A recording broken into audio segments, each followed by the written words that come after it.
வள்ளி கரம் பிடித்த கோலத்துடன் இங்கே முருகன் காட்சியளிக்கிறான். இந்த வள்ளி ஒரு மணமகளுக்கு உரிய வெட்க ஞானத்தோடு தலை குனிந்தவாறு அந்த முருகனை கைப்பற்றிய கோலத்தோடு காட்சியளிக்கிறாள். அந்த வள்ளியை கரம் பிடித்த வள்ளி மணவாள பெருமானை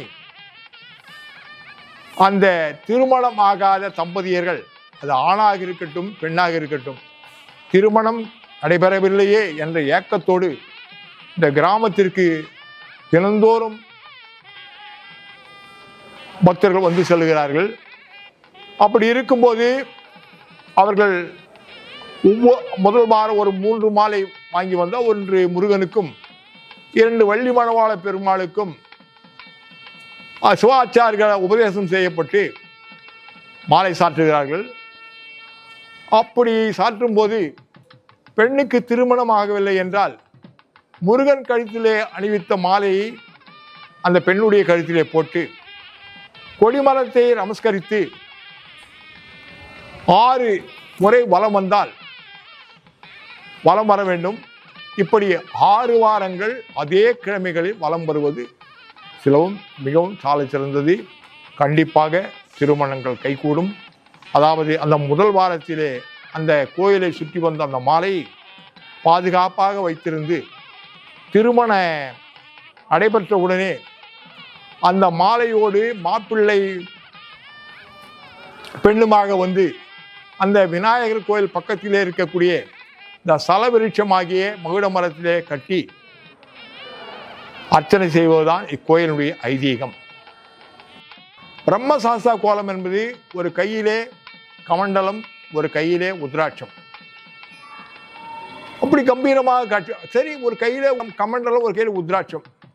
ஏன் அந்த முருகனுக்கு இப்படி ஏற்பட்டது? ஒரு முறை பிரம்மா சிவனை காண கைலாயம் செல்கிறான். கைலாயம் செல்லும்போது விநாயகரை வழிபடுகிறான். ஆனால் பக்கத்தில் இருக்கக்கூடிய முருகனை அவன் கண்டுகொள்ளவில்லை. அவன் காலும் அந்த முருகன் மீது படுகிறது. அவன் அகங்காரமாக செருக்காக சிவனை சந்தித்து விட்டு திரும்புகிறான். அப்படி திரும்பும்போது அந்த பிரம்மாவை முருகன் தடுத்து நிறுத்தி நீ யார் என்று கேட்க அந்த பிரம்மா இருமாப்பாக செருக்கோடு நான் பிரம்மா என்று அகந்தையாக கூறுகிறான். அப்படி கூறும்போது பிரம்மா என்றால் நான் தான் எல்லாமே ஆக்கல் அழித்தல் எல்லாம் செய்யக்கூடியவன் நான் ஒருவனே அப்படின்ற இருமாப்போடு பேசும்போது இந்த முருகன் அவனிடத்திலே கோபப்படவில்லை, ஆத்திரப்படவில்லை, அமைதியாக. அப்படி என்றால் பிரணவ பொருளுடைய மூலாதாரத்தை எனக்கு சொல்ல முடியுமா, அந்த பொருளை எனக்கு விளக்க முடியுமா என்று கேட்கும்போது அவனுக்கு அந்த பிரணவ பொருளுடைய விளக்கம் தெரியவில்லை. தெரியாத காரணத்தால் அந்த முருகன் அவரை சிறை வைக்கின்றான். பூமி ஸ்தம்பித்து விடுகிறது.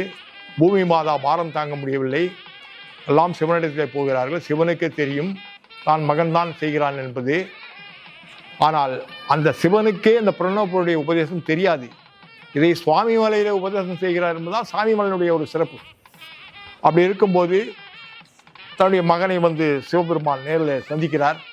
மகனே, இது மாதிரி பூமி ஸ்தம்பிச்சு போகுது, நீ வந்து பிரம்மா விடுதலை பண்ணு சொல்லும்போது அப்பா அவனுக்கு பிரணவ பொருளுடைய அர்த்தம் தெரியல. அவன் பிரணவ பொருளுடைய அர்த்தம் தெரியாமல் படைப்பு தோற்பாடுறதுக்கு அவன் தகுதி கிடையாது.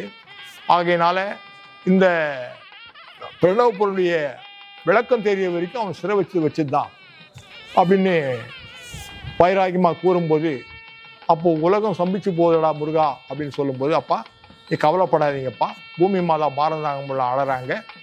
ஆகையினால அவனுடைய அந்த பிரணவ பொருளுடைய விளக்கம் தெரிகிற வரைக்கும், அந்த சிறை கால அனுபவங்கள் வரைக்கும் அந்த படைப்பு தொழில் நான் பண்ணுறேன் அப்படின்னு பண்ணதா இந்த சிறுவாபுரி தலத்திலே முருகன் பேசப்படுகிறார். இதுதான் பிரம்மசாஸ்திர கோலம்.